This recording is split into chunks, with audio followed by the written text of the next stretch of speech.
దేవ కృపోన్నతుడైన మా కన్న తండ్రి, మీ ఘనమైన పవిత్రమైన మహోన్నతమైన నామానికి స్తుతులు స్తోత్రం తెలియజేసిన దేవ, గడిచిన కాలం అంతా నీ జీవంగా రెక్కల చాటున కాచి కాపాడి తండ్రి, మరొక తరుణాన్ని అవకాశాన్ని మా అందరికి అనుగ్రహించినందుకు మీ పాదాలకు కృతజ్ఞతాస్తులు తెలియజేసిన దేవ.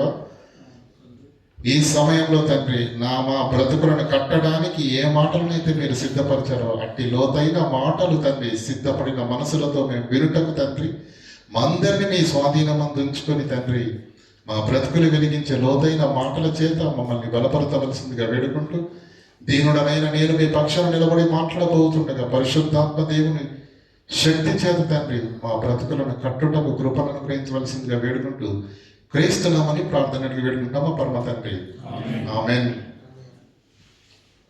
ప్రియులారా, దేవుని మహాకృపను బట్టి మరి అనేక లోతైన మాటలు వింటున్నటువంటి మనము కేవలం వినువారు మాత్రంగా ఉండకుండా విన్న మాటలలోని ఆంతర్యాన్ని, దేవుని ఆవేదనను, బైబిల్ చెబుతున్న వాక్య భావాన్ని గ్రహించవలసిందిగా మరొకసారి మీ అందరికీ ప్రభు పక్షాన మనవి చేస్తున్న ప్రియులారా, ఒక మాట బైబిల్లో మనం చదివాము అంటే, ఒక మాట బైబిల్లో మనకు కనిపించింది అంటే దాని అర్థం ఏంటండి?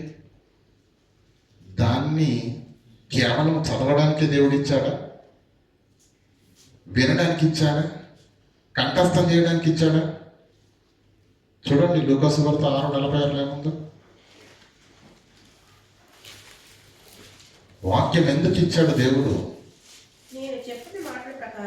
నేను ఏ మాటలైతే వాక్య రూపంలో మీకు ఇచ్చానో అవి ఎందుకు ఇచ్చానంటే, నేను చెప్పు మాటల ప్రకారంగా మీరు చెయ్యాలి. మీరు చెయ్యాలని ఇచ్చాను, చదవడానికి కాదది, కంఠత చేయడానికి కాదు. వెరీ గుడ్, చదవాలి, కంఠత చేయాలి, పాడాలి. కానీ దేవుని వాక్యము యేసుక్రీస్తు మనకు ఇవ్వడంలో దేవునికి ఉన్న ఆలోచన ఏంటంటే అంతకంటే గొప్పది ఏంటి? నేను చెప్పు మాటల ప్రకారంగా మీరు చెయ్యాలని ఇచ్చాడు వాక్యాన్ని. మీరు చదవాలి, ఆ చదివేళ్ళలో దానిలో ఉన్న ప్రకారంగా మీరు చెయ్యాలి, క్రియ చేయాలి కనుక ఇంకా ఏనాటి దినానికి దేవుడు ఏర్పరిచినటువంటి లేఖన భాగాల్లోకి వెళ్ళి మరి లోతైన సంగతులను పిల్లలు ఆలోచన చేద్దాము. అపోస్తలుడైనటువంటి పేతురు గారు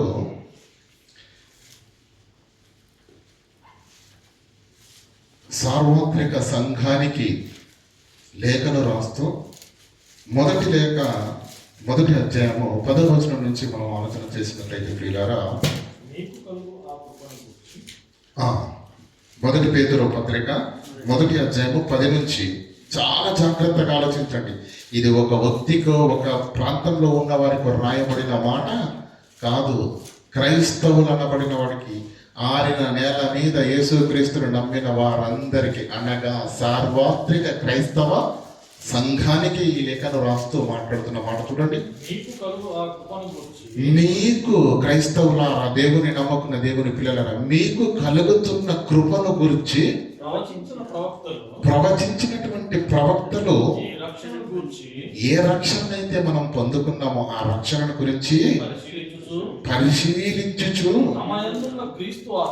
తమ యందున్న, తమని నడిపిస్తున్న, తమని బలపరుస్తున్న యేసుక్రీస్తు ఆత్మ, పరిశుద్ధాత్మ,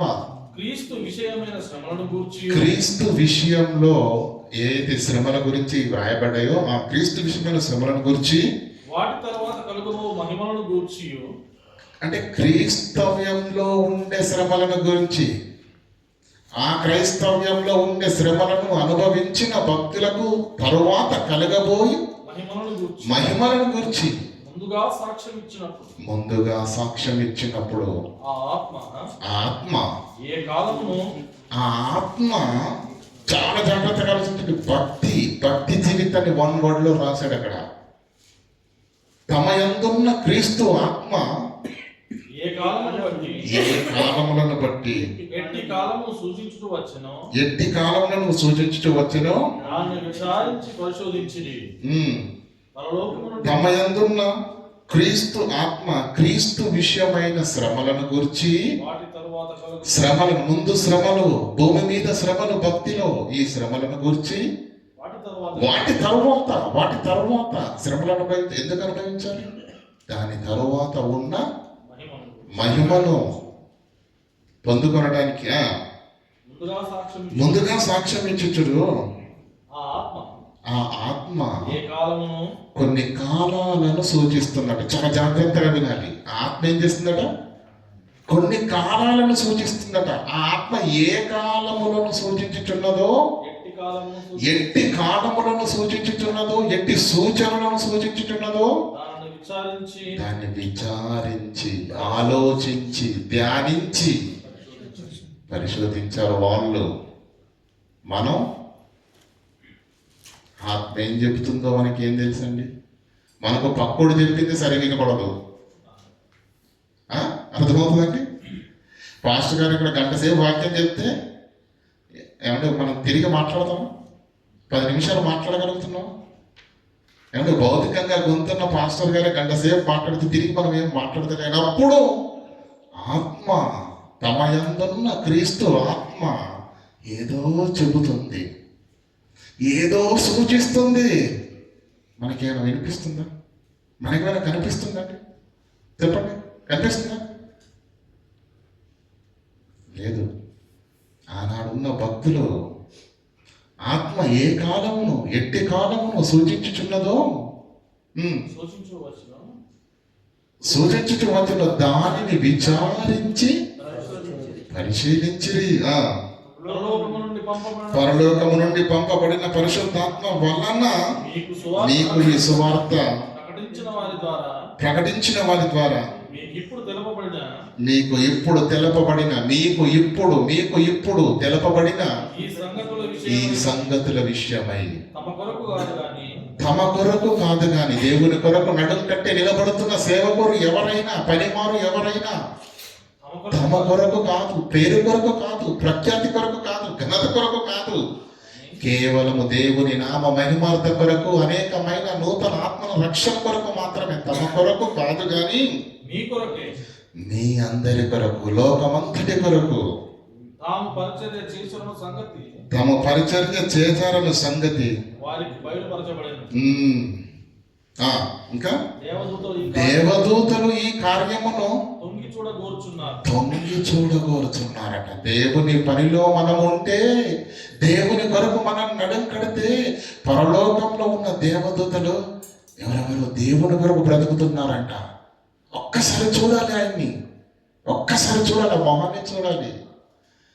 భూమి మీద అనుక్షణము దేవుణ్ణి మోసగిస్తూ, దేవుని కంట కన్నీరు కారపిస్తున్న అవిధేయమైన పాప జీవితాలతో అనుక్షణము దేవుని కంట కన్నీరు కార్పిస్తున్న ఈ మానవ సమాజంలో ఎవరైనా దేవుని కొరకు నిలబడితే, ఎవరైనా దేవుని కొరకు నడుకడితే, ఎవరైనా దేవుని కొరకు ఒక ఆత్మను సంపాదిస్తూ దేవుని పనిలో ఉంటే, పరలోకంలో ఉన్న దేవదూతలు ఏమంటున్నాయట? తొంగి చూడగోరుచున్న ఎవరు హీరో, ఎవరు సూపర్ హీరో? దేవుని కొరకు నిలబడ్డాడా? దేవుని కొరకు పని చేస్తున్నాడా? అలాంటి వాడిని చూడాలి అని పరలోకంలో ఉన్న దేవదూతలు తొంగి చూడ, ఎంత మహాభాగ్యం దేవుని పని. ఏమైనా అర్థమవుతుందండి పిల్లల వాక్యం మీకు? ఆలోచించండి, కిందేమంటుంది చూడండి. కాబట్టి ఇంతటి మహాభాగ్య సంపన్నులైన దేవుని పిల్లలారా, క్రైస్తవులారా, నడుం కట్టండి. ఏమంటున్నాడు? కాబట్టి నీ మనస్సు అను నడుమును కట్టుకోండి, రెడీ కండి, సిద్ధపాటు కలిగి ఉండండి, నిబ్బరమైన బుద్ధి గలవారై. యేసుక్రీస్తు రెండవ రాకడలో వచ్చినప్పుడు, ప్రత్యక్షమైనప్పుడు నీకు దేవుడు నీ కొరకు కృపను, బహుమానాన్ని తీసుకొని రాబోతున్నాడు. ఆయన కృపా విషయమై సంపూర్ణ నిరీక్షణను కలిగి ఉండండి. 16వ వచనం, నేను పరిశుద్ధుడనై ఉన్నాను గనుక మీరును పరిశుద్ధులై భక్తిలో పరిశుద్ధంగా ఉండండి అని రాయబడి ఉన్నది. కాగా మీరు విధేయులకు పిల్లలై అవిధేయులైన పిల్లల వలె కాదు. విధేయత. విధేయులైన పిల్లలై మీ పూర్వపు అజ్ఞాన దశలో మీకుండిన ఆశలను ఈ భక్తి జీవితంలో మరలా వాటిని అనుసరింపకుండా ప్రవర్తింపక మిమ్మును పిలిచిన మహోన్నతుడు యేసుక్రీస్తు పరిశుద్ధుడు, కలంకం లేని వారి యొద్దకు వచ్చారు. యేసు క్రీస్తు వారిగా ఈరోజు సమాజం చేత పిలువబడుతున్న క్రైస్తవులైన మీరు ఆయన పరిశుద్ధుడైన ప్రకారము పరిశుద్ధుడైన వారిని చేరిన మీరు కూడా పరిశుద్ధంగా ఉండాలి. సమస్త ప్రవర్తన యందు పరిశుద్ధులై ఉండడి. పక్షపాతము లేకుండా, పదాన్ని అండర్లైన్ చేయండి, పక్షపాతము లేకుండా ప్రపంచంలో ఎవరి విషయములోనైనా దేవుడు తీర్చే తీర్పు ఒక్కటే, అది పక్షపాతము లేకుండా ఉంటుంది. దేన్ని బట్టి పక్షపాతము లేకుండా? క్రియలను బట్టి ప్రతివానిని తీర్పు తీర్చువాడు తండ్రి అని మీరు ఆయనకు ప్రార్థన చేయుచున్నారు కనుక మీరు పరదేశంలో ఉన్నంత కాలము భయముతో గడుపుడి. క్రియలను బట్టి తీర్పు. ఎత్తును బట్టి తీర్పు అన్నాడు అనుకోండి, పొట్టి వాళ్ళు ఎవరు రారు పరలోకానికి. వస్తారా చెప్పండి?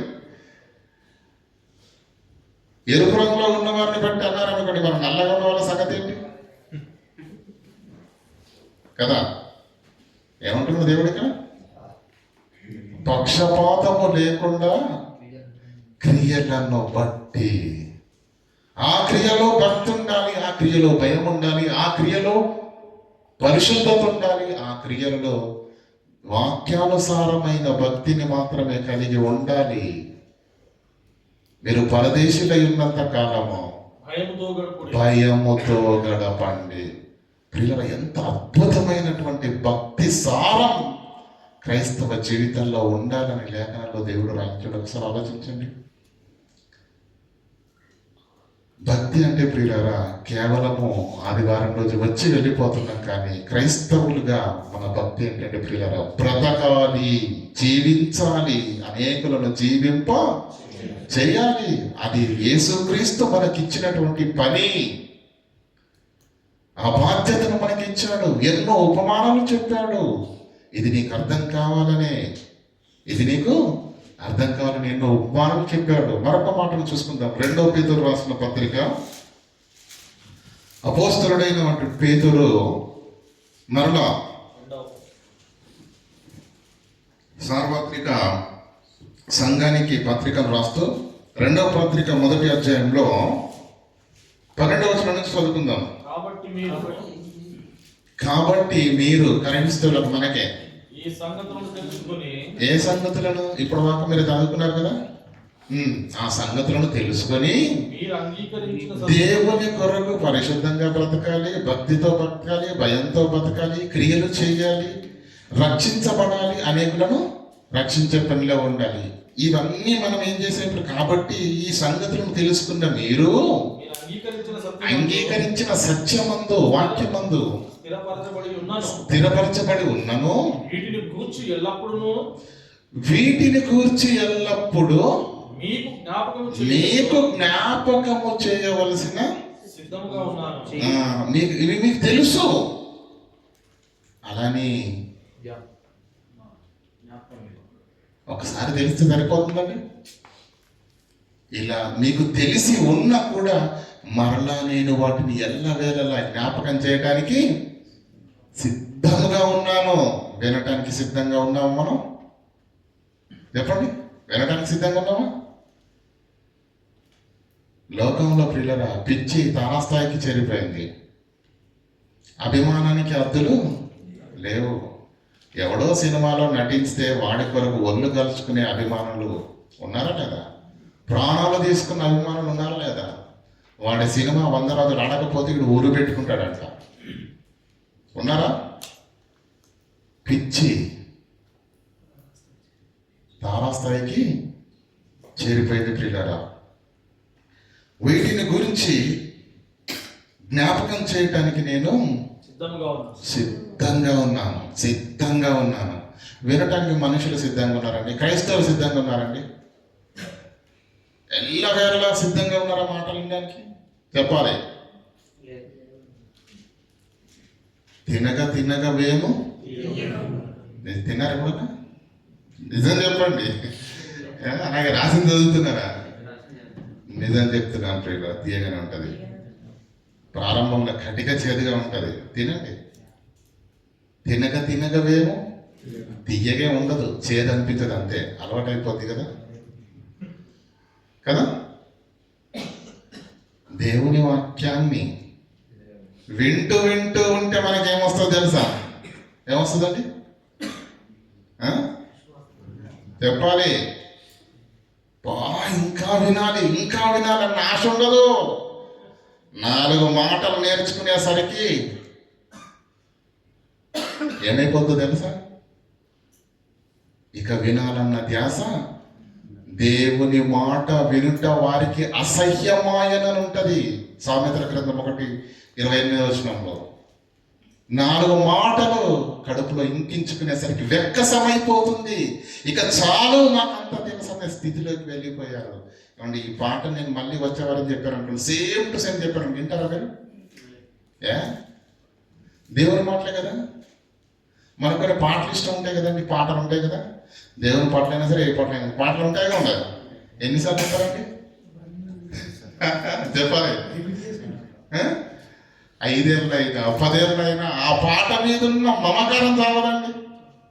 పాటల్ని అంత గొప్పగా ప్రేమిస్తున్న మనసున్న నీవు దేవుని వాక్యం ఎప్పుడు కొడితే అప్పుడు దేవుని వాక్యం మాట్లాడితే వింటామండి? ఎప్పుడన్నా ఒకసారి మాట్లాడాలండి, ప్రతిసారి వాక్యం అంటేనే. కొన్ని దేవుని ఆశలో ఉంది. ఇంట కూర్చుంటున్నప్పుడు, లేచినప్పుడు, నడుచున్నప్పుడు, త్రోవయందును, పడుకునేటప్పుడు అన్ని వేళల్లో పిల్లలతో దేవుని మాటలు మాట్లాడాలని దేవుడు ఆశపడుతున్నాడు. పిల్లలు ఎలా ఉన్నారు? అన్ని టైంలో అంటే మాకు కుదరదు, మేము చాలా బిజీగా ఉన్నాం. అప్పుడప్పుడు మాట్లాడండి, అది కూడా అరగంట మిస్తే మాతో కాదు, 10 నిమిషాలు.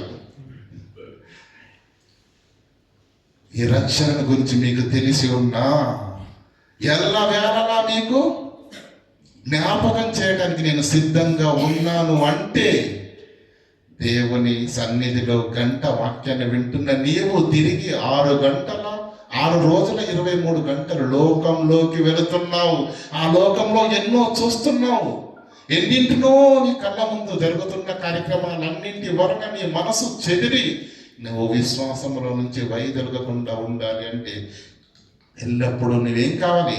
వాక్యమును ధ్యానిస్తూ ఉండాలి. కింది చదవండి. మరియు మన ప్రభువైన యేసుక్రీస్తు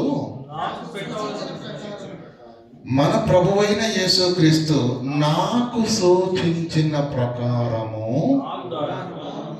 అంటే పేతురు గారికి యేసుక్రీస్తు ప్రభు ఏదో చూపిస్తున్నాడు, ఏదో దర్శనమిస్తున్నాడు, ఏదో కనపరుస్తున్నాడు. అవునా? దాన్ని చూస్తున్న పేతురు బెంబేలెత్తిపోతున్నాడు. చదవండి. మన ప్రభువైన యేసుక్రీస్తు నాకు సూచించిన ప్రకారము నా గుడారమును త్వరగా విడిచిపెట్టి వెళ్ళవలసి వచ్చనని ఎరిగి, పేతురు గారికి దర్శనం వచ్చేసింది. పేతురు, అయిపోయింది నీ టైం, ఇంకా రోజులు లెక్కెట్టుకో అన్నాడు దేవుడు. ఏమన్నాడు? రోజులు లెక్కెట్టుకో, టైం అయిపోయింది నీది. మన ప్రభువైన యేసుక్రీస్తు నాకు సూచించిన ప్రకారము నా గుడారమును త్వరగా విడిచిపెట్టవలసి ఉన్నదని ఎరిగి, అమ్మయ్య ఇన్ని పనులు చేశాను, ఇంతమందికి సువార్త అందించాను, ఈ టైంలో హ్యాపీగా ఉంటాను అనుకున్నాడా? ఏమంటున్నాడు? గుడారమును త్వరగా విడిచిపెట్టి ఉండవలసినదని ఎరిగి నేను ఈ గుడారంలో ఉన్నంత కాలము ఈ చివరి క్షణాల్లో కూడా ఊపిరి ఆగేంత వరకు నేనేం చెయ్యాలనుకుంటున్నా తెలుసా? ఈ సంగతులను మీకు జ్ఞాపకం మరలా మరలా మరలా మరలా జ్ఞాపకం చేసి మిమ్మల్ని రేపాలి. నిద్రపోతున్నారు, మిమ్మల్ని రేపాలి. నిశ్చల స్థితిలో ఉన్నారు కనుక మిమ్మల్ని బలవంతులుగా మార్చాలి. బలహీనులుగా ఉన్నారు కనుక నా టైం అయిపోయింది, నేను ఉండా. మిమ్మల్ని ఎలా రేపాలి అంటే, మిమ్మల్ని ఎంతగా బలపరచాలంటే, మిమ్మల్ని ఎంతగా దేవుని కొరకు నిలబెట్టాలి అంటే, నేను ఈ లోకాన్ని విడిచి వెళ్ళిపోయిన తరువాత కూడా మీరు నిత్య జీవం పొందేటంత బలము కలిగినటువంటి సేవకులుగా, పనివారుగా మార్చి వెళ్ళాలి. అందుకొరకు పేతురు ఏం చేస్తున్నాడు? మిమ్మల్ని రేపుట యుద్ధమని ఎంచుకొనుచున్నాను. మిమ్మల్ని రేపాలి. కారణం, నేను ఇంకా ఎంతో కాలము ఈ భూమి మీద ఉండను. నా టైం అయిపోతుంది, నా టైం అయిపోతుంది. ఒక పేతురుకు తన దర్శనంలో తన మరణం కనిపిస్తుంది. ప్రభువైన యేసు నాకు సూచించిన ప్రకారము నా గుడారంను త్వరగా విడిచిపెట్టవలసి ఉన్నదని ఎరిగి నేను ఈ గుడారంలో ఉన్నంత కాలం ఈ సంగతులను, వాక్యాన్ని, బ్రతుకును, భక్తిని, దేవుని యందు క్రియ ఎలా చేయాలి, భక్తిని ఎలా కొనసాగించాలి, పరిశుద్ధతను ఎలా కాపాడుకోవాలని ఈ వాక్య సంబంధమైన సారమంతటిని, ఈ సంగతులను జ్ఞాపకము చేసి మిమ్మల్ని రేపాలి, మిమ్మల్ని బలపరచాలి, మిమ్మల్ని బలవంతులుగా మార్చాలని నేను న్యాయమని ఎంచుకొనుచున్నాను. నేను మృతి పొందిన తరువాత కూడా చెప్పే, నేను ఉన్నంత కాలం మాత్రమే వినడం కాదయ్యా మీ భక్తి. నేను వెళ్ళిపోయిన తర్వాత కూడా, పేతురు అంటున్నాడు ఆ రోజు సంఘానికి, నేను మరణించిన తర్వాత కూడా నిత్య జీవము, నేను మరణించిన తర్వాత కూడా నిత్యము నిత్యము ప్రతిరోజు వీటిని జ్ఞాపకం చేసుకున్నట్లు జాగ్రత్త చేతును. ఎందుకంటే చమత్కారముగా కల్పింపబడిన కథలను అనుసరించి మన ప్రభు అయిన యేసుక్రీస్తు యొక్క శక్తిని, రాకడను మేము మీకు తెలుపలేదు కానీ ఆయన మహత్యమును, ఆయన బలమును, ఆయన ప్రభావమును మేము కన్నులారా చూసామయ్యా. భక్తి ఏంటో తెలుసు, ఈ శరీరం ఏంటో తెలుసు, ఈ జీవం ఏంటో తెలుసు. ఈ జీవము శరీరంలో నుంచి వెళ్ళిపోయిన తర్వాత ఆత్మయే జీవింప చేయుచున్నది. శరీరము కేవలము నిష్ప్రయోజనము. ఈ బ్రతుకు ఏ పాటిది కాదు. ఆ పరలోకము ఉన్నతమైనది, శాశ్వతమైనది. ఆ నిత్య జీవాన్ని మేము కన్నులారా చూసాము కనుకనే మాకు మరణం అనేది ఈరోజు సంభవిస్తున్నది కనుక, నేను వెళ్ళవలసిన సమయం దగ్గర పడింది కనుక నేను వెళుతున్నాను, టాటా బై బై. కానీ మీరు జాగ్రత్తగా ఉండాలని ఈ సంగతులను, గుడారంలో ఉన్నంత కాలము మిమ్మల్ని రేపుట యుక్తమని, న్యాయమని ఎంచుకొని నేను మీకు వాక్యం చెబుతున్నాను. ఆలోచించండి, పేతురు ఎందుకు రేపుతున్నాడు సంఘాన్ని? ఎందుకు బలవంతం చేస్తున్నాడు? ఆయనకైనా డబ్బులు వస్తున్నాయా? చెప్పండి. రోమా ప్రభుత్వం ఏమైనా ప్రాపర్టీ ఇస్తుందా? లేదు. సంఘాన్ని ఎందుకు రేపుతున్నాడు? ఆత్మీయ జీవితాన్ని ఎందుకు బలపరుస్తున్నాడు పేతురు గారు? ఆయనకి ఏదో కనబడుతుంది. అవునా? ఆయనకి ఏదో కనబడుతుంది కళ్ళకు. అందుకే తన వారిని ముమ్మరం చేస్తున్నాడు, జాగ్రత్త పరుస్తున్నాడు. నడుం కట్టండి, జాగ్రత్త జాగ్రత్త జాగ్రత్త జాగ్రత్త అని ఎందుకో చెబుతున్నాడు తెలుసా?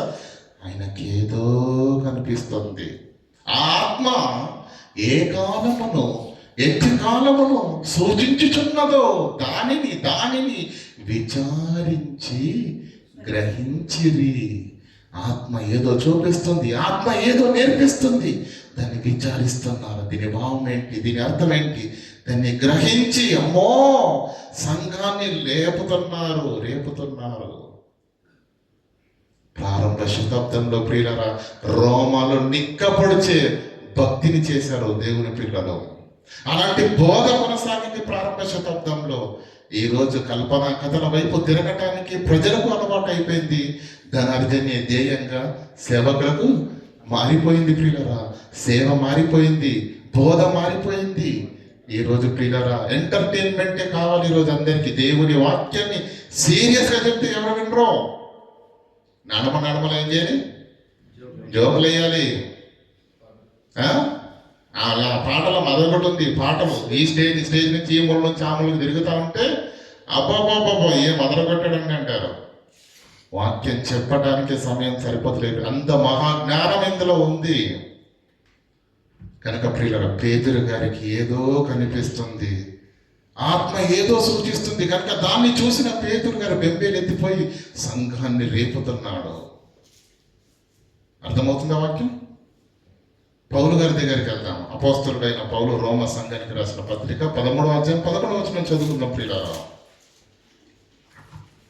మరియు మీరు కాలము నెరిగి నిద్ర మేలుకొని వేళైనది తెలుసుకుని. పౌలు గారికి ఏ దర్శనం వచ్చింది ఇప్పుడు? ఆయన కూడా దేవుడు ఏదో చూపిస్తున్నాడు. ఆ దర్శనాన్ని చూసిన పౌలు సంఘానికి లేఖను రాస్తే ఏమంటున్నాడు తెలుసా? మీరు కాలము నెరిగి. సంగమా, ఇప్పటికి చాలా టైం అయిపోయింది. మీరు కాలము నెరిగి నిద్ర మేల్కోండి. పడుకున్నారండి సంఘంలో ఉన్న వాళ్ళంతా? రాత్రి పడుకునే ఆ నిద్ర గురించి మాట్లాడుతున్నాడు ఇక్కడ గ్రంథకర్త కాదు.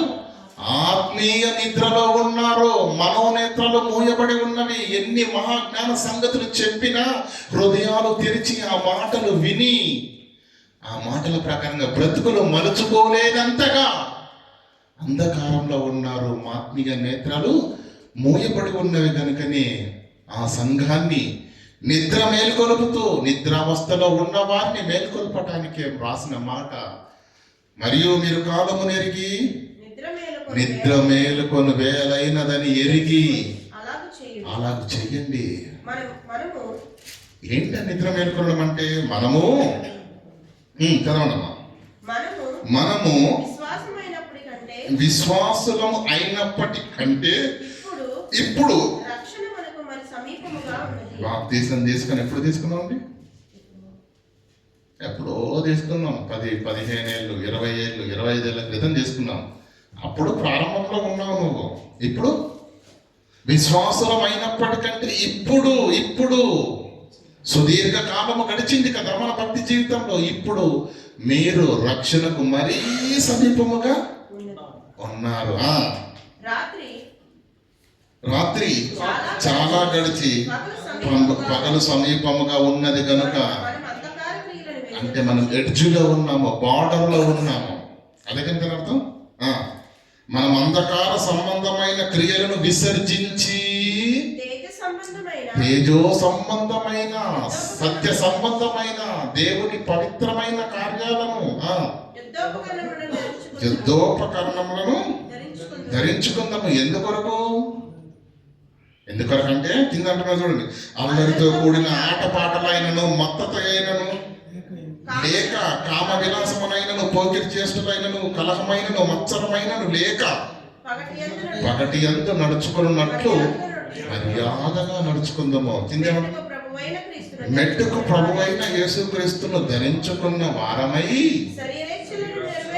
క్రీస్తులోనికి వచ్చిన మనము, శ్లోకాన్ని విడిచిపెట్టిన మనము, మారుమనసు పొందిన మనము, బాప్తిసం తీసుకున్న మనము, ఇన్ని సంవత్సరాల విశ్వాస జీవితాన్ని కలిగి ఉన్న మనము మెట్టుకు క్రీస్తును ధరించుకున్న వారమై శరీరేచ్ఛలను నెరవేర్చుకొనకుండి, శరీరానుసారంగా ఆలోచించకండి, శరీర సంబంధమైన బ్రతుకులు బ్రతకండి, శరీర సంబంధులుగా ఆలోచన కలిగి ఉండకండి. ఆత్మీయంగా ఆలోచించండి, ఆత్మీయ జీవితం కొరకు ఆలోచించండి, ఆత్మల రక్షణ కొరకు ఆలోచించండి. అది నిన్ను పరలోకానికి నడిపిస్తుందే తప్ప మెట్టుకు ప్రభువైన యేసుక్రీస్తును ధరించుకున్న వారై శరీరం కొరకు కాదు. శరీరేచ్ఛను నెరవేర్చుకున్నట కాదయ్యా. శరీర విషయంలో మీరు ఆలోచించకండి, నేనేం చేయగలనండి అనకండి. ఆత్మ సిద్ధంగా ఉంటే, నువ్వు సిద్ధపడిన మనసుతో నువ్వు నడుం కడితే, నువ్వు భారంతో ప్రార్థన చేస్తే ఏ పనైనా కూడా సులభతరంగా మారిపోతుంది. నువ్వు నడుం కట్టి నిలబడు, ఖచ్చితంగా 10 చేతులు నీకు సహకారంగా మారిపోతాయి. దేవుడు అనుకూలత నీకు దయచేస్తాడు. నీకున్న స్థితిలో నువ్వు పనివాడిగా మారిపోవాలి, క్రియలు చేసేవాడిగా మారిపోవాలి. క్రియాఫలము లేని జీవితము ఏమన్నాడు? క్రియలు లేని విశ్వాసము మృతం. గనుక క్రీస్తును ధరించుకున్న మీరు ఏం చేయాలి? మెట్టుకు క్రీస్తు యేసును ధరించుకున్న వారే శరీరేచ్ఛలను నెరవేర్చుకున్నటకు శరీరానుసారంగా ఆలోచన చెయ్యకండి. మీరు క్రీస్తును ధరించుకున్నారు, శరీర సంబంధాలుగా ఆలోచించకండి. మీరు క్రీస్తు ఆత్మను కలిగి ఉన్నారు. మీరు భూమి మీద ఉన్న సామాన్యుల వలె మీ ఆలోచన ఉండటానికి వీలు లేదు. ఆత్మ సంబంధులుగా ఉండండి, పనివారుగా ఉండండి, ఆత్మీయ జీవితం కొరకు ఆలోచించండి. యేసును నమ్ముకున్న నీవు శరీర సంబంధమైన ఆలోచనలతో బ్రతుకు కలిగి ఉంటే ఏం జరుగుతుంది? రోమపత్రిక 8వ అధ్యాయం 5వ వచనం. రోమపత్రిక 8:5. శరీరాన్ని ఆసారంగా బ్రతికితే యేసును ధరించుకున్న తరువాత మనము శరీరానుసారులు శరీర విషయముల మీద మనసు ఉంచుదురు. ఆత్మానుసారమైన ఆలోచన నీకుంటే, ఆత్మానుసారులు ఆత్మ విషయముల మీద ఆలోచన మనసును ఉంచుతురు. శరీరానుసారంగా మనస్సు కలిగి ఉంటే, శరీరానుసారమైన ఆలోచనలే ఉంటే, కేవలము శరీర సంబంధిగానే నువ్వు ఆలోచిస్తే శరీరానుసారమైన మనస్సు మరణం. ఆత్మానుసారమైన మనసు ఆత్మీయ జీవితం కొరకు ఆలోచించే మనసు, ఆత్మీయ జీవితం కొరకు చేసే పని జీవమును సమాధానమునై ఉన్నది. ఇందాక సహోదరుడు మంచి సాక్ష్యం చెప్పాడు కదండి. ఎందుకండి ఇల్లు తాకట్టేట 5 లక్షలు తీసుకొని రావాలి? అవసరమా? ఆ డబ్బులు కాస్త వడ్డీలకు ఇచ్చుకుంటే వడ్డీ పెరిగేదా రాదా బ్రదర్? చెప్పండి, పెరిగేదా? అవసరమా? పొలం అమ్ముకోవాల్సిన అవసరం ఉందా? లోకంలో ఈ డబ్బు ఉంటే, ఈ పొలం ఉంటే నేను హ్యాపీగా బ్రతకగలను. శరీరానుసారమైన ఆలోచన. ఈ డబ్బునే దేవుని కొరకు పెడితే, నాకున్న దాంట్లో దేవుని సేవ కొరకు నేను సమర్పిస్తే, దేవుడు నా ఆత్మను, ఈ ధనము ఖర్చు పెట్టడం ద్వారా అనేక ఆత్మలను రక్షించే భాగ్యం నాకు వస్తుంది. తదనంతరం నేనేం చేస్తాను? భూమి మీద ఉన్న దేవుని వాడనే, మరణించిన దేవుని వాడనే. ఆత్మ సంబంధమైన ఆలోచన. అర్థమవుతుందండి వ్యత్యాసం? ఈరోజు ధనం ఉండాలి, కూడబెట్టుకోలేదు, నాకే ఉండాలి, నేనే బ్రతకాలి అనే ఆలోచన ప్రియులారా అందరికీ ఉంది. అందుకే పౌలు ఏమంటున్నాడు తెలుసా? మెట్టుకు ప్రభువైన యేసుక్రీస్తును ధరించుకున్న మీరు శరీరేచ్ఛలను నెరవేర్చుకున్నటకు శరీర ప్రకారంగా ఆలోచించకండి. మీరు ఆత్మానుసారంగా ఆలోచించవలసిన వారు, పవిత్రుడైన యేసును ధరించుకున్న వారు. మీ ఆలోచన ఉన్నతంగా ఉండాలి, మీ క్రియలు ఉన్నతంగా ఉండాలి, మీ చూపు దూరదృష్టి కలిగి ఉండాలి. తమ కొరకే కాదు, తమ చుట్టూ ఉన్న వారందరి కొరకు మనం ఆలోచన కలిగిన వారమై ఉండాలి. చదవండి. ఆత్మానుసారమైన మనసు జీవమును సమాధానమునై ఉన్నది. ఎందుకంటే శరీరానుసారమైన మనస్సు దేవునికి విరోధమైనది. అది దేవుని ధర్మశాస్త్రముకు ఎంత మాత్రము లోబడదు. శరీరానుసారమైన మనస్సు మనల్ని చంపేస్తుంది ప్రియులారా. ఆత్మను బ్రతకనివ్వదు, ఆత్మను పరలోకం వెళ్ళనివ్వదు. ఆత్మ పరలోకానికి వెళ్ళే ప్రతి పనిని ఆటంకపరిచి వద్దు అలాగే చెప్తారు. మన 4 రాళ్ళు వెనక్కేసుకుంటుంది, తర్వాత ముందుకెళ్తామంటది. అంతేనా? చెప్పండి. అది దేవుని ధర్మశాస్త్రం ఏమాత్రము లోపడదు. 12వ వచనం చదవండి. కాబట్టి సహోదరులారా ఇంత వాక్య సారాన్ని విన్న తర్వాత వాక్యం ఏమంటుంది? కాబట్టి సహోదరులారా మీరు శరీరానుసారంగా ప్రవర్తించటానికి మనము శరీరమునకు రుణస్థులము కాదు. పరిశుద్ధాత్మ దేవుడు బాప్తిసం తీసుకున్న నాడు మనలోనికి వచ్చాడు కదా, మన ఆత్మను బలపరుస్తున్నాడు కదా, మన ఆత్మను స్థిరం చేస్తున్నాడు కదా. ప్రతి అనునిత్యము దేవుని వాక్యం చేత మనం బలపరచబడుతున్నాం కదా. శరీరమునకు రుణస్థులము కాదు, మీరు శరీరానుసారంగా ప్రవర్తించిన ఎడల, ఆలోచించిన ఎడల, బ్రతికిన ఎడల చావవలసిన వారయుందురు. అయితే ఆత్మచేత శరీర క్రియలను చంపిన ఎడల జీవించెదరు. ఎలా? దేవుని ఆత్మచేత ఎందరు నడిపింపబడుదురో మీరు శరీరానుసారంగా ప్రవర్తించిన ఎడల చావవలసిన వారు ఇందురు. ఆత్మచేత శరీర క్రియలను చంపిన ఎడల జీవించెదరు. ఎక్కడ? ఊపిరి ఉన్నంత వరకు ఇక్కడ, ఊపిరి ఆగిపోయిన తర్వాత పరలోకంలో. ఆత్మ సంబంధమైన ఆలోచన వరకు భూమి మీదనే కార్యాలు చేయాలి. ఇది పని కాలం, ఇది యవ్వన కాలం, దేవుని కొరకు నిలబడే కాలము. మండే కట్టెగా మన భక్తి జీవితం ఉండాలి, కానీ ఆరిపోయిన మంటలా ఉండడానికి వీలు లేదు. అందుకే అపోస్తలుడైన పేతురు తమకు సూచించిన ప్రకారము తన మరణం కళ్ళ ముందు కనిపించగానే తన ఉన్నటువంటి ప్రియులైన వారందరినీ రేపుతున్నాడు. మీరు బలోపేతం కండి, దేవుని కొరకు నడుం కట్టండి, మీ భక్తి జీవితాలు తేజోమయంగా ఉండాలి, నిద్రమత్తులో ఉండటానికి వీలు లేదు. రేపుతున్నాడు సంఘాన్ని. అపోస్తలుడైన పౌలు కాలము నెరిగి నిద్ర మేల్కొండని ఆయన రేపుతున్నాడు సంఘాన్ని.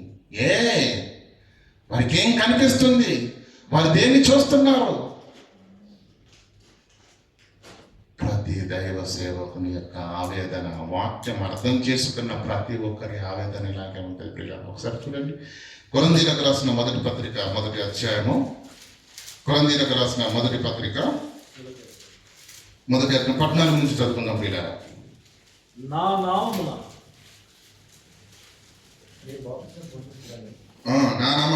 మీరు బాప్తిసం పొందుతారని 1 కొరింథీయులన్న మీరు చదువుతున్నారు.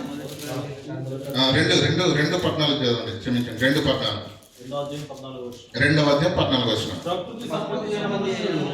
ప్రకృతి సంబంధి అయిన మనుష్యుడు దేవుని ఆత్మ విషయములను అంగీకరింపడు.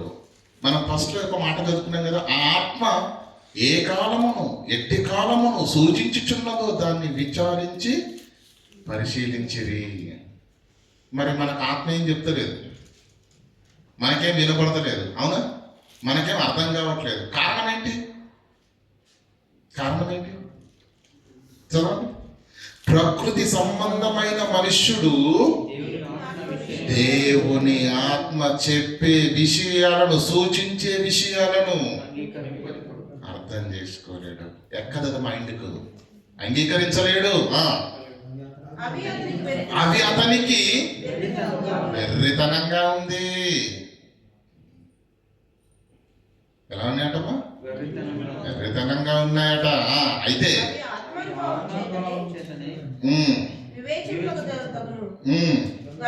కనుక అతడు వాటిని గ్రహింపజాలడు.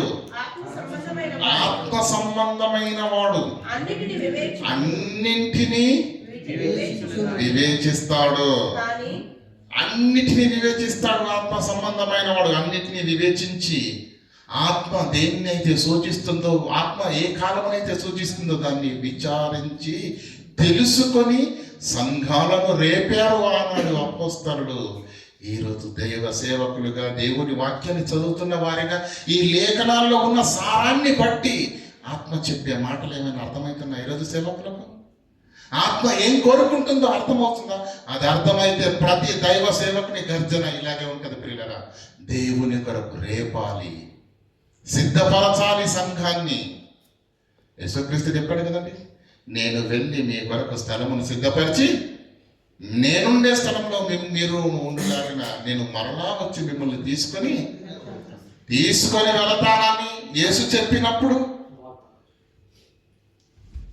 వాగ్దానం చేశాడు కదా, యేసు చెప్పినప్పుడు ప్రియులారా ఆ మాటలు విన్న క్రైస్తవులు, ఆ మాటలు విన్న సేవకులు సంఘాన్ని ఎలా సిద్ధం చేయాలో తెలుసా?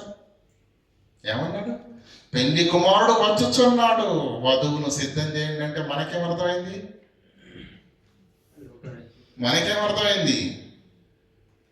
పెళ్లిల్లో వేసుకున్న పెళ్లి కూతురు పెళ్లి కుమారుడు వేసుకున్న మేకప్లే మనకు అర్థమైంది, అంతేనే కదా? నల్లగా ఉన్నా తెల్లగా ఉన్నా ఏమండి ఏం చేస్తారు? మేకప్తో అది మేకప్ప పైకప్ప అంత రాసేస్తారు, ఇంత కదా. పెళ్లి కుమార్తెను సిద్ధం చేయడం తెలిసి ఈ సమాజానికి, పరలోకంలో నుంచి పెళ్లి కుమారుడు యేసుక్రీస్తు అత్య సమయానికి దైవ సేవకులు సంఘం అనే పెళ్లి కూతురును సిద్ధం చేయాలి. వారిలో ఉన్న అపవిత్రతను, వారిలో ఉన్న అవిధేయతను, వారిలో ఉన్న దేవునికి ఇష్టం కానీ ప్రతి విధమైన చెడును తొలగించి ఎప్పటికప్పుడు దేవుని సన్నిధిని మోకరించి వారి పాపాలను ఒప్పుకొని ఎప్పుడు కలంకమైనను ముడతయైనను లేని సంఘము కన్య వలె పెళ్లి కూతురు వలె సంఘాన్ని ఎప్పటికప్పుడు వాక్యంతో ఉదక స్నానం చేయించి క్రీస్తు కొరకు సిద్ధపరిచే పని ప్రతి దైవ. ఎవరెలా బ్రతికితే నాకంటే దశంభాగం దండిగా వస్తే సరిపోద్ది. అది కాదు దేవుని సేవకుని యొక్క లక్షణం. ఆత్మ ఏమో సూచిస్తుంది, ఆత్మ ఏదో నేర్పిస్తుంది. ఆత్మ ఆవేదనలో భావాన్ని కలిగిన ప్రతి దైవ సేవకుడు ఊరకుండా లేడు. కారణం, పేతురుకు సూచించినప్పుడు ఏం చేశాడు? వారిని రేపుట న్యాయమని ఎంచి ఉన్నాడు. అపోస్తలుడైన పౌలు దర్శనం చూసిన తర్వాత, సంగమా కాలము నెరిగి నిద్ర మేల్కోండి, మీరు ఇలా జీవితాలు కలిగి ఉండడానికి వీల్లేదు. మీరు క్రీస్తును నమ్ముకున్నవారు, మీరు పగటి వారి వలె ఉండాలి తప్ప చీకటి సంబంధుల వలె ఉండటానికి వీలు లేదు. పగటి వారు అంటే తేజోమయులు, ఏ పనైనా డైరెక్ట్గా వెలుగులో చేస్తారు. చీకటిని ప్రేమించేవాడు, వాడికి చీకటి అంటేనే బాగా ఇష్టం. ఎందుకు? అంధకార సంబంధమైన క్రియలు. గంగ ప్రియులారా, సంఘాన్ని ఎప్పటికప్పుడు గాయపరిచైనా సరే దేవుని వాక్యంతో ఉదక స్నానం చేయించి ఎప్పటికప్పుడు మన ఆత్మీయ జీవితాలు ప్రియులారా ఊపిరి ఆగే క్షణానికి దేవునికి ఇష్టమైన స్థితిలో లేకపోతే ప్రియులారా మన నిత్య జీవము పొందుకోలేము. గనుక ప్రతి విధమైనటువంటి చెడును మనలో వాక్యాన్ని విని అబ్బా బాగుంది అనడానికి కాదు ఆ దేవుని వాక్యం. నేను చెప్పు మాటల ప్రకారంగా మీరు చెయ్యాలని దేవుని వాక్యం మనల్ని ఎద్దకు వస్తున్నది. కనుక పిల్లలు అనేక మాటలు వింటున్నటువంటి మీరు విడిచిపెట్టేవారు కాకుండా విన్న మాటల ప్రకారంగా మీరు ప్రవర్తించాలని ఈ వాక్యం యొక్క భావం ప్రియులకు. మరి ఇన్ని చూస్తున్నారు కదా, మరి ఈరోజు ఈ కాలంలో ఉన్న మనకు ఏమైనా సూచిస్తుందా? ఆత్మ సూచిస్తుందా? మనకేమైనా అర్థమవుతుందా? మనం ఏం చేయాలి?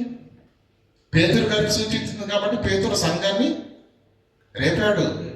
పౌలు గారికి సూచించింది కనుక పౌలు గారు ఏం చేశారు? సంఘాన్ని, విశ్వాసులను బలోపేతం చేశాడు. మనకేమైనా కనిపిస్తుందా? మనకేం కనిపిస్తలేదు. కనిపిస్తుందమ్మా? లోకసువార్త 21వ అధ్యాయం 29వ వచనం చదవండి. యేసుక్రీస్తు 2000 సంవత్సరాల క్రితం తన పిల్లలైన వారందరికీ ముందుగా జాగ్రత్త చెప్పాడు. 2000 సంవత్సరాల క్రితం జాగ్రత్తలు చెప్పాడు. యేసుక్రీస్తు రాకడ సమీపించే సమయానికి ఈ లోకంలో మనుషులలో, ప్రకృతిలో ఎలాంటి మార్పులు సంభవిస్తాయో అన్నీ చెప్పాడండి. చెప్పాడా లేదా? మనుషులు ఎలా మారిపోతారనండి?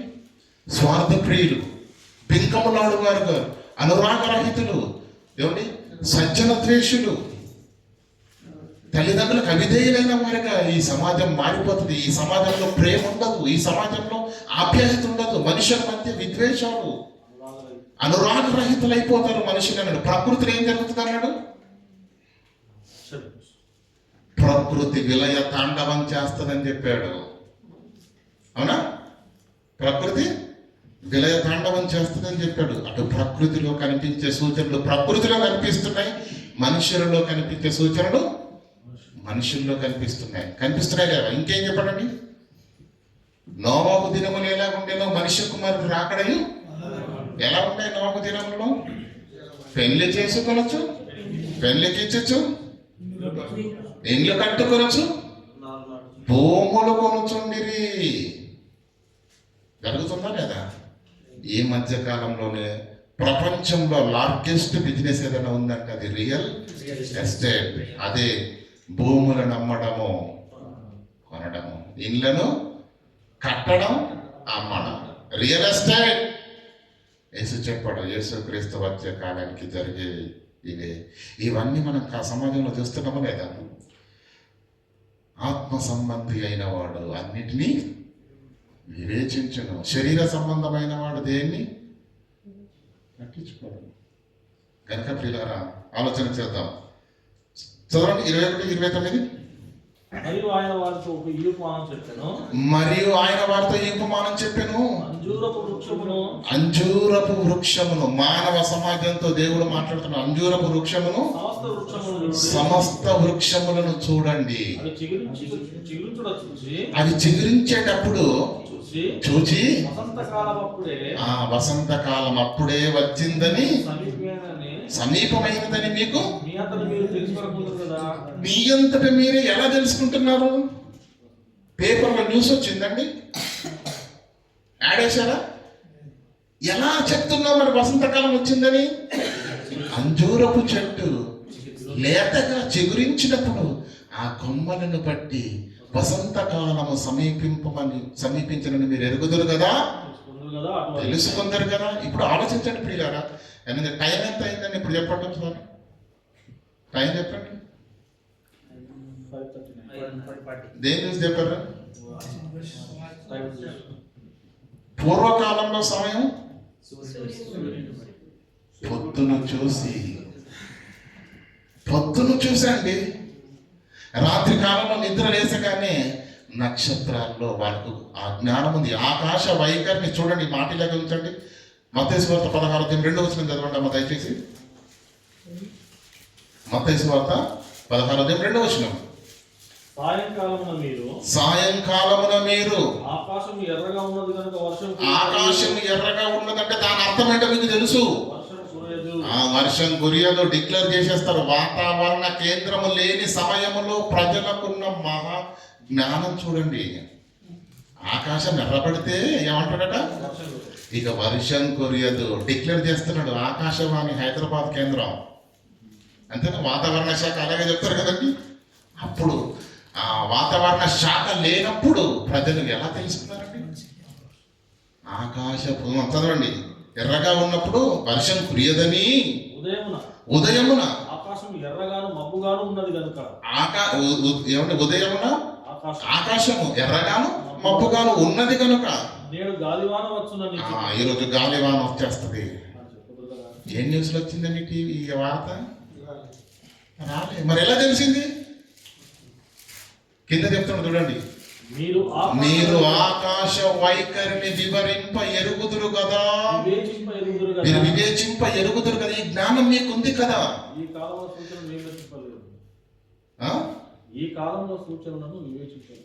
ఆత్మ సంబంధమైనటువంటి సూచనలను, ఆత్మ సూచించే సూచనలను, గద్దింపులను మీరు ఎందుకు వివేచింపలేక అన్నారు? గడియారం లేని సమయంలో కూడా టైం ఎంతో చెప్పగలిగిన సత్తా ఉన్న మనిషి, ఆకాశవాణి కేంద్రము లేనప్పుడే, వాతావరణ కేంద్రము లేనప్పుడే ఆకాశ వైఖరిని వివేచింప శక్తి ఉన్న మనిషికి యేసు క్రీస్తు రాకడకు ముందు ఎన్నో ఈ సమాజంలో జరుగుతాయని యేసు చెప్పినా అవి కళ్ళ ముందు జరుగుతున్నా వాటిని పోల్చుకొని తమ భక్తి జీవితాలను బలోపేతం చేసుకుంటూ భద్రపరుచుకోలేని అందులుగా ఉన్న క్రైస్తవులందరికీ యేసు చెబుతున్న మాట, ఆకాశ వైఖరిని వివేచింప ఎరుగుదురు కదా. వసంతకాలం వచ్చనని అంజూరపు చిగురును చూసి మీరు చెప్పేస్తారు కదా. మరలా మత్తయి లూకాసు వార్త 20:29 రండి.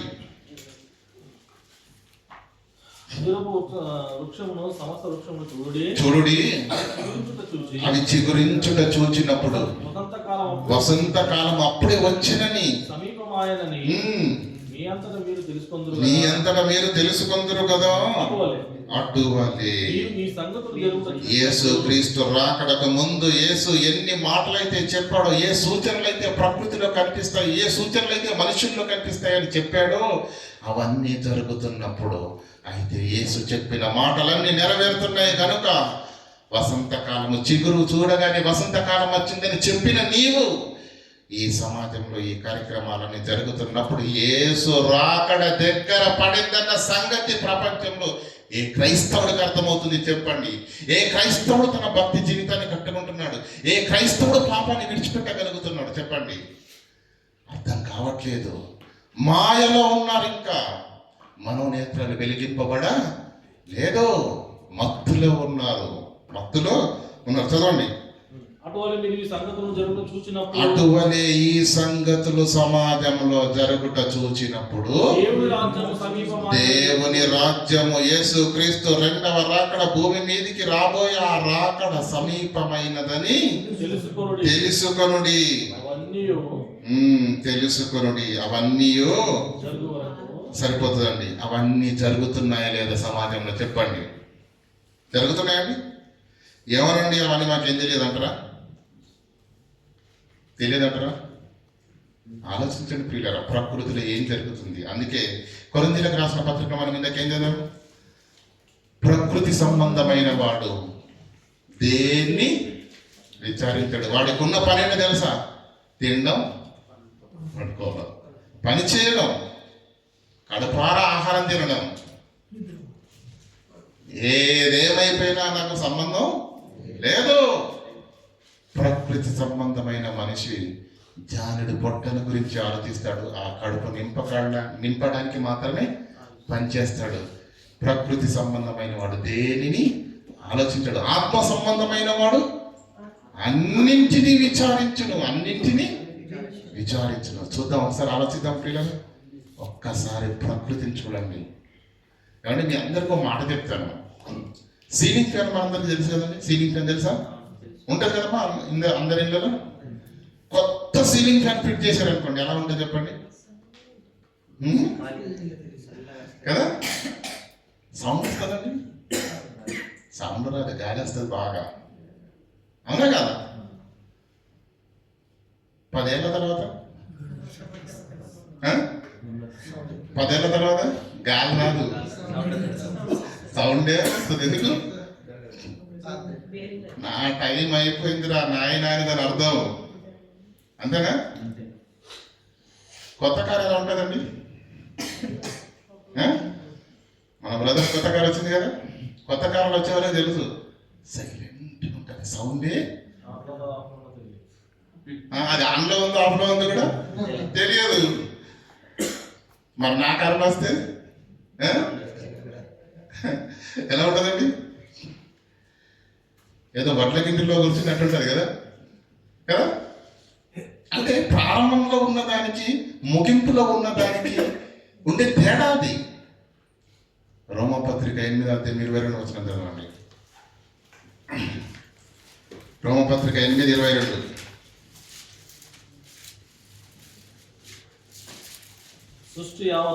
సృష్టి యావత్తు, ప్రకృతి, పంచభూతాలు ఇది వరకు ఏకగ్రీవముగా మూలుగుతుందా? ప్రకృతి ఎందుకు మూలుగుతుంది?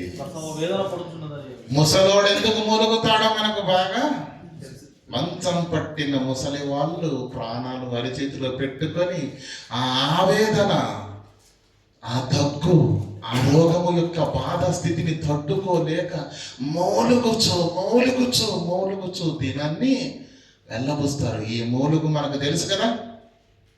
ప్రకృతి కూడా ఏం చేస్తుందట?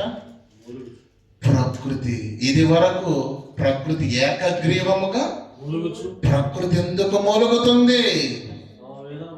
20వ వచనం చదవండి. ప్రకృతి ఎందుకు మూలుగుతుంది? భూమి ఎందుకు మూలుగుతుంది? ఆకాశం ఎందుకు మూలుగుతుంది? ప్రకృతి పంచభూతాలు ఎందుకు మూలుగుతున్నాయి? ఎందుకంటే సృష్టి నాశనమునకు లోనైంది. దాని టైం దగ్గర పడింది. అది ఇక ఉండదు. ఆ సిగ్నల్స్ మీకు కనిపిస్తున్నాయా? ఆ సౌండ్ మీకు వినబడుతుందా? మీ అందరికి పిల్లరా, గుండెలు జారిపోయే వార్తలు ఎన్నో ఉన్నాయి. కానీ మనకు ఒకటే తెలుసు, ఏంటి? కడుపార తినడం కన్నారా ప్రకృతి సంబంధి అయిన వాడు ఏ విషయములను విచారించాడు. ఆలోచించండి, 2050 సంవత్సరానికి భూమి మీద పంటలు పండవు అని ప్రియుల శాస్త్రవేత్తలు తేల్చి ఇప్పుడు పండుతున్నాయి కదా శుభ్రంగా.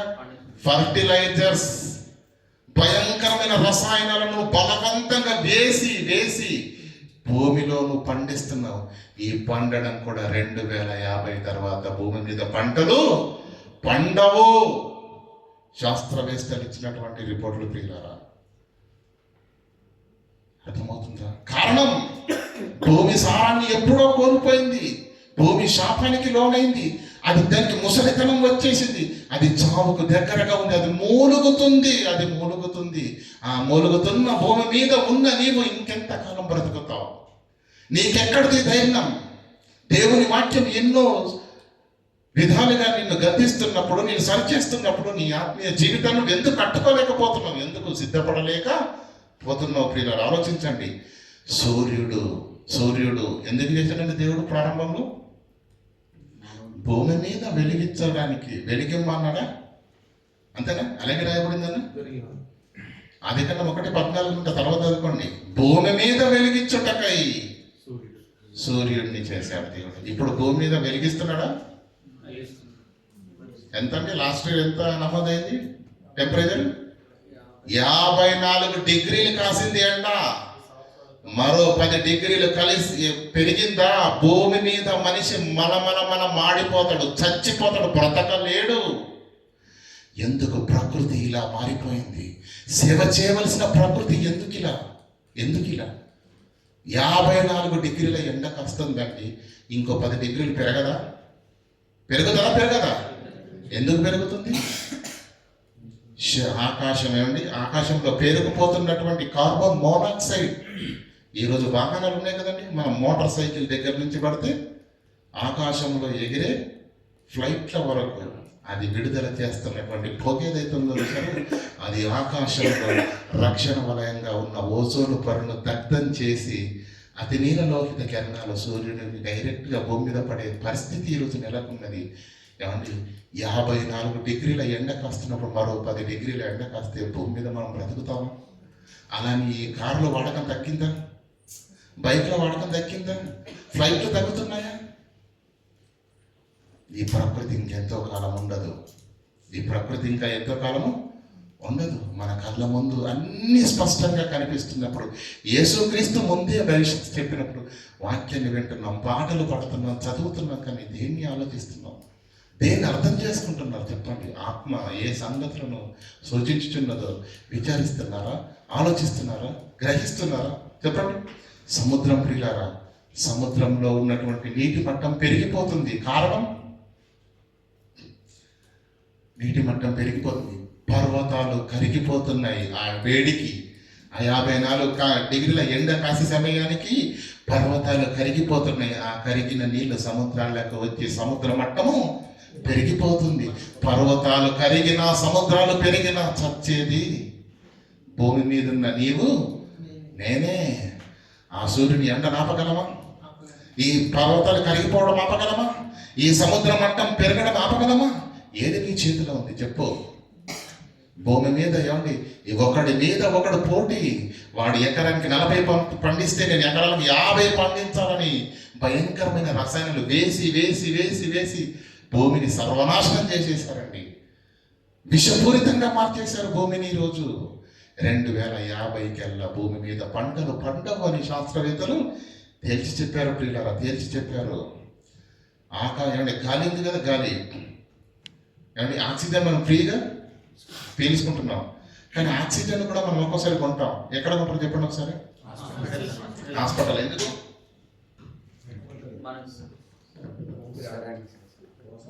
మనము ఈరోజు ఫ్రీగానే తీసుకుంటున్నాం, ఎక్కడ డబ్బులు కట్టట్లేదు. ఆసుపత్రిలో ఏమంటే బెడ్ పైన పడుకున్నప్పుడు నువ్వు బ్రతకాలి అంటే ముఖ్యంగా నీకు అందవలసింది ఏంటో తెలుసా? ప్రాణవాయువు డైరెక్ట్గా అందాలి. నువ్వు బ్రతకాలంటే అన్నిటికంటే ముఖ్యమైనది కాబట్టి డైరెక్ట్గా నువ్వు ఆసుపత్రికి వెళ్ళినప్పుడు అప్పుడప్పుడు కొంటున్నావు ఆక్సిజన్. చైనాలో పరిస్థితి ఏంటో తెలుసా? బిసిరలి వాటర్ను మనం ఇలా కొనుక్కున్నట్టు ఏమండి ప్యాకెట్లలో ఆక్సిజన్ అమ్ముతున్నారు. వెళుతూ ఒక చిన్న ప్యాకెట్ కట్ చేసుకొని అలా ఊపిరి తీసుకుంటున్నారు. ఆక్సిజన్ కరువైపోయింది. ఈ ప్రకృతిలో మనిషి మెదడులో పుట్టినటువంటి స్వార్థపూరితమైన ఆలోచనతో నేను బిజినెస్ చేయాలి, నేను ఏ విధంగా కోట్లకు పడగలెత్తాలని విషపూరితమైన పదార్థాలను వాడడంతో ప్రకృతి అంతా సర్వనాశనం అయిపోయింది. ప్రియులరా, పసిపిల్లలు తాగే పాలల్లో కలిపి, తెచ్చుకునే వంట సరుకుల్లో కలిపి, పప్పుల్లో కలిపి ప్రియులారా, పప్పుల్లో కూడా కలిపి. ఏది కలిపి లేకుండా ఉందో చెప్పండి? దేన్ని మనం ఆపగలమో చెప్పండి? ఒకరోజు ఏమండి వర్షాకాలం అంటే మనకు తెలుసు కదండి, ఏమండి జూన్ 6వ నెల ప్రారంభమైందంటే చక్కని వర్షాలు వచ్చేవండి. ఆ వర్షాలు కూడా ఈరోజు రాకుండా మానిపోయాయి. రైతులు ఆకాశం వైపు ఏమండి ముఖం పెట్టి ఏడుస్తున్నారు. వర్షాలు లేక, పంటలు పండక, బీడు భూములతోటి ఎన్నో బ్రతుకులు ఆత్మాహుతిగా పిల్లల నెలకొరుగుతున్నాయి. ఈ ప్రకృతిలో ఎంత విలయ తాండవం జరుగుతున్నా కళ్ళకు కట్టినట్టుగా మన కళ్ళ ముందు ఎన్నో సూచనలు, సలహాలు కనిపిస్తున్నా, ఆత్మ చెప్పిన సంగతులే ఈరోజు కళ్ళ ముందు జరుగుతున్నా దేన్ని చూస్తున్నారు? దేన్ని ఆలోచిస్తున్నారు? దేన్ని బట్టి మన భక్తి జీవితాన్ని కట్టుకోవాలని ఆలోచిస్తున్నారు చెప్పండి? 2060 సంవత్సరం వారికి వరల్డ్ హెల్త్ ఆర్గనైజేషన్ వారు ఇచ్చిన రిపోర్ట్ ఏంటో తెలుసా? 2060 సంవత్సరం వచ్చేసరికి భూమి మీద ఆడపిల్లలకు గర్భవతులు కారు. 100కి 10 మంది అయితేనే గగనం. కారణం ఏంటో తెలుసా? మానవ నిర్మాణాన్ని చేసినప్పుడు దేవుడు మానవ ఆకారాన్ని నిర్మించే కర్మాగారాన్ని దేవుడు స్త్రీ కడుపులో పెట్టాడు. కానీ ఈరోజు తింటున్నటువంటి టేస్టీ ఫుడ్లు, ఫాస్ట్ ఫుడ్లు, ఈ జంక్ ఫుడ్ అంతా తినడం వల్ల భయంకరమైన రసాయనాలతో మిళితమై లోపల ఉన్నటువంటి ఆ వ్యవస్థని సర్వనాశనం అయిపోతుంది. పిల్లరా, భూమి మీద మనిషికి మనగడ లేదు. ఈ ప్రకృతిలో మనిషికి మనగడ అనేది లేదు పిల్లరా. ఇన్ని భయంకరమైన ప్రమాదాలు మన కళ్ళ ముందు చుట్టుముట్టు కనిపిస్తున్నప్పుడు అంజూరపు చెట్టుకు చిగురు కనిపించగానే వసంతకాలం వచ్చిందని ఎరిగిన నీవు ఆకాశంలో ఎర్రగా మబ్బు కనిపించేసరికి వర్షము రాదని చెప్పేస్తున్నావు. ఉదయకాలంలో ఎర్రగా మబ్బుగా ఉంటే గాలివాన వస్తుందని చెప్పేస్తున్నావే. పొద్దున చూసి సమయాన్ని చెప్పే తెలివితేటలు ఉన్న నీకు నీ కళ్ళ ముందు ఇన్ని జరుగుతున్నప్పుడు వీటన్నిటిని ఆలోచించి యేసు రాకడ సమీపముగా ఉన్నదన్న సంగతి గ్రహింపలేని అంధుడిగా ఉన్న క్రైస్తవులను ఆనాడు పౌలు అంటున్నాడు, సంగమా కాలము నెరిగి నిద్ర మేలుకోండి. మీరు పడుకునే సమయము కాదు, ప్రభువు సమీపముగానే ఉన్నాడు. చివరికి ఒక మాట చూడండి, మత్తయి సువార్త 24:32 చూసి ముగించుకుంటాం. మత్తయి సువార్త 24:32.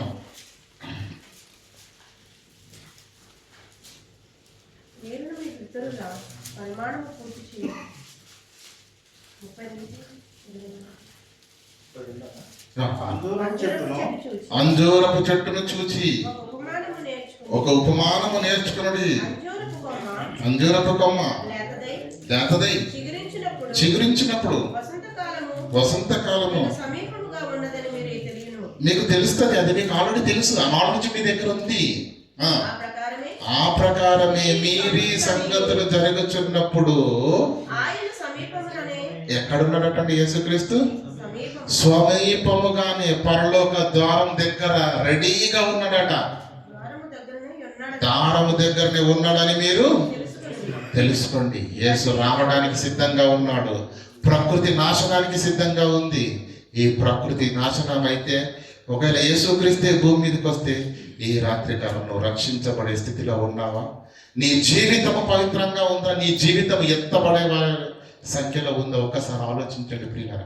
భక్తి అంటే ఏదో అందరిలో వెళ్ళి రావడం కాదు. నామకార్థమైన భక్తి జీవితం వల్ల నీకు ప్రయోజనం లేదు, దేవునికి ప్రయోజనం లేదు. ప్రకృతిలోని ఆత్మ అనేక సూచనలు చూపిస్తున్నప్పుడు ప్రియులారా, దేవుని వాక్య సారాన్ని ఎరిగిన ఏ దైవ సేవకుడైనా ఆత్మ సంబంధి అయిన వాడు ప్రతిదాన్ని వివేచించినప్పుడు తన కళ్ళకేవో కనిపిస్తున్నప్పుడు సంఘాన్ని, తన ప్రియులైన వారందరినీ బలపరచాలి, నిలబెట్టాలి అని సంఘాన్ని రేపట న్యాయమని ఎంచుకున్నాడు అన్నాడు అపోస్తలుడైన పేతురు. సంఘాన్ని నిద్ర నేర్పడానికి ఇష్టపడ్డాడు అపోస్తలుడైన పౌలు. మరి ఈనాడున్న ఈ తరములో ప్రియులరా, ఎంతమంది సేవకులు ప్రియులరా, దేవుని పిల్లలను వారి ఆత్మీయ జీవితంలో అవిధేయతను గద్దించి వారిని సరిచేసి ప్రతి సత్కార్యములకు మీరు చేయి కలుపులాగిన ప్రతి సత్కార్యముకు నడుమ కట్టి దేవుని పిల్లలుగా క్రియాఫలాన్ని సంపాదించే భక్తి జీవితాలను కలిగి ఉండాలని ప్రతి సంఘము, ప్రతి బోధకుడు ప్రియులారా దేవుని వాక్కుల చేత గద్దిస్తే, సరిచేస్తే, సంఘాన్ని సిద్ధపరిస్తే, ప్రతి ఆత్మీయ జీవితాన్ని కడితే ప్రియులారా పరలోకపు వాకిట్లోకి మన బ్రతుకులు వెళ్తాయి. కానీ ప్రకృతి సంబంధి అయిన వాడు ఏం ఆలోచిస్తాడు? దేనిని ఆలోచించాడు. ఆత్మ సంబంధి అయిన వాడు అన్నింటినీ ఆలోచించున్నాడు. కనుక ప్రియులారా ఆత్మ సంబంధమైన ఆలోచనలు కలిగి ఉండాలి. శరీర సంబంధంగా మనము జీవించిన ఎడల మరణించవలసిన వారమై ఉందుము. ఆత్మ చేత శరీర క్రియలను చంపిన ఎడల మీరు జీవించగలరు. గనుక ప్రియులారా దేవుని వాక్యం ఇంత సూటిగా, ఇంత స్పష్టంగా మనతో మాట్లాడుతున్నప్పుడు యేసుక్రీస్తు చెప్పిన ప్రతిదీ కూడా కళ్ళ ముందట ఈరోజు నెరవేరుతుంది. పెళ్లి చేసుకొనొచ్చు, పెళ్లికి ఇవ్వబడుతూ, భూములను కొనచ్చు, అమ్మొచ్చు, ఇల్లు కట్టుకొనొచ్చు. రియల్ ఎస్టేట్ ఈరోజు తారస్థాయికి చేరింది. ప్రపంచంలో అగ్రరాజ్యాలలో సైతం కూడా లార్జెస్ట్ బిజినెస్ ఏంటి? Real estate. కనుక ప్రియులారా ఈరోజు పల్లె ప్రాంతాల్లో కూడా వెళ్ళి చెట్లను, పుట్టలను తొలగించి రియల్ ఎస్టేట్ వ్యాపారం నడుస్తుంది. అలా ప్రకృతి విధ్వంసానికి లోనైపోతుంది. అందుకే ప్రకృతి దాస్యమునకు లోనై చావటానికి సిద్ధంగా ఉంది. అందుకే ప్రకృతి ప్రియులారా అది దగ్గర పడింది. దాని టైం. ఓ సీలింగ్ ఫ్యాన్ 10 ఏళ్ల తర్వాత ఎలా ఉంటుందని విన్నామన్నా? ప్రారంభంలో కొత్తలో ఎలా ఉంటుంది? సౌండ్ ఉండదు, గాలి మాత్రమే వస్తుంది. 10 ఏళ్ల తర్వాత గాలి ఉండదు, కిర్రని సౌండే. దాని కారణం ఏంటంటే అది దాని టైం అయిపోయింది. దాని మరణం సమయము దగ్గరకు వచ్చింది. ప్రకృతిని చూడండి. సూర్యుడు ఎందుకు వెలిగివ్వాల్సిన సూర్యుడు ఎందుకు 54 డిగ్రీల ఎండ కాస్తున్నాడు? పంటలు ఇవ్వవలసిన భూమి ఎందుకు ఫలాన్ని ఇవ్వడం మానేస్తుంది? గాలి ఆక్సిజన్ ఎందుకు తక్కువైపోతుంది? పర్వతాలు ఎందుకు కరిగిపోతున్నాయి? సముద్ర మట్టం ఎందుకు పెరిగిపోతుంది? ఈ పంచభూతాల మధ్య ఉన్న నీ బ్రతుకు, పంచభూతాలే తనత విలవిలలాడిపోతున్నప్పుడు ఆ పంచభూతాల మధ్య ఉన్న నీవు నీ బ్రతుకును సరిచేసుకునకపోతే ప్రియులారా ఈ భూమి మీద మనిషికి శ్రేయస్కరమైనటువంటి దినములు కానీ జీవితము కానీ లేదు. అందుకే దేవుడు దేనికి పునాది ఏమండి, దేవునికి దేనికి శిల్పి అయి నిర్మాణకుడై పునాది గల పట్టణమును నీ కొరకు నా కొరకు సిద్ధం చేస్తున్నాడో ఆ పట్టణంలో స్థలాలను సిద్ధం చేయడానికి నా రక్షకుడు వెళ్ళాడు. ఏమన్నాడు? నేను వెళ్ళి మీకు స్థలాలను సిద్ధపరిచి, ఆయన వచ్చే పనిలో ఉన్నాడు. ఆయనతో వెళ్ళే పనిలో మనం అందరము ముందుగాక మనందరి ఆత్మీయ జీవితాలను కట్టుకొని నడుం కట్టి నిలబడి క్రియాఫలమైన భక్తి జీవితాలను కలిగి ఉంటూ రానయ్యున్న దినాల్లో అనేక ఆత్మలను సంపాదించే గొప్ప పనివారిగా దేవుని చేత జీతము పొంది దేవుని పిల్లలుగా మనందరి ఆత్మీయ జీవితాలు వర్ధిల్లును గాక. ఆమేన్. ప్రార్థన చేసుకుందాం. కనికరంగల దేవ, కృపోన్నతుడైన మా కన్న తండ్రి, మా కళ్ళ ముందు తండ్రి కళ్ళకు కట్టినట్టుగా ప్రారంభ శతాబ్దంలోనే నీ కుమారుని ద్వారా అనేక సూచనలు, సలహాలు మాకు చూపించారు. ఈనాడు సమాజంలో మా కళ్ళ ముందు అవి నెరవేరుతున్న వేళ ఆత్మ సూచించే సూచనలను తండ్రి, అది ఏ కాలంలో దేన్ని సూచిస్తుందో మేము గుర్తెరిగి మా జీవితాలను కట్టుకొనడానికి ప్రకృతి తండ్రి నాశనకు పరిగెడుతున్నదన్న సంగతి విని మా గుండెలు అలసిపోతున్నాయి తండ్రి. అయినా తండ్రి కరుణా సంపన్నుడమైన దేవ, ప్రభువైన యేసుక్రీస్తు ద్వారా కృపను కలిగినటువంటి మేము మా కొరకు ఆ ఉన్నత లోకాన్ని మీరు సంసిద్ధం చేస్తున్నారని, మా రక్షకుడైన యేసుక్రీస్తు మాకు స్థలాన్ని సిద్ధపరచడానికి వెళ్ళి ఉన్నాడన్న మాటను బట్టి తండ్రి మరలా మా జీవితాల్లో తండ్రి ఆదరణను కలిగిస్తున్నందుకు మీ పాదాల వందనాలు దేవా. మా కొరకు రానయున్న యేసుక్రీస్తు వచ్చే సమయానికి మా ఆత్మీయ జీవితాలు ఎత్తపడే విధంగా ఉండటానికి తండ్రి నేడే ఈ క్షణమే తండ్రి నీలో మాలో నాలో ఉన్నటువంటి అవిధేయతను తొలగించుకుని తండ్రి మీ కొరకు మా ఆత్మీయ జీవితాలను సంసిద్ధం చేసుకుని జీతము పొందే పనివారిగా క్రియాఫలాన్ని కలిగి ఉండి ప్రతి సత్కార్యమునకు నడుం కట్టి చేయి కలిపి మీ నామ మహిమార్థంగా అనేక ఆత్మలకు దీవెనకరంగా రక్షణదాయకంగా మా యొక్క భక్తి జీవితాలను కలపరుచున్నట్టు మా అందరినీ బలోపేతం చేయవలసిందిగా వేడుకుంటూ విన్న మీ ప్రతి మాటను తండ్రి మీ పిల్లల హృదయాల్లో ఫలింప చేయండి, మీ పిల్లలను దీవించండి, వారిని వారి కుటుంబాలను చల్లగా కాయండి. ఆత్మీయ జీవితంలో వారందరూ ఇంకను ఎదుగులాగిన కృపను అనుగ్రహించవలసిందిగా వేడుకుంటూ క్రీస్తునామని ప్రార్థన వేడుకుంటున్నామా పరమ తండ్రి. ఆమేన్.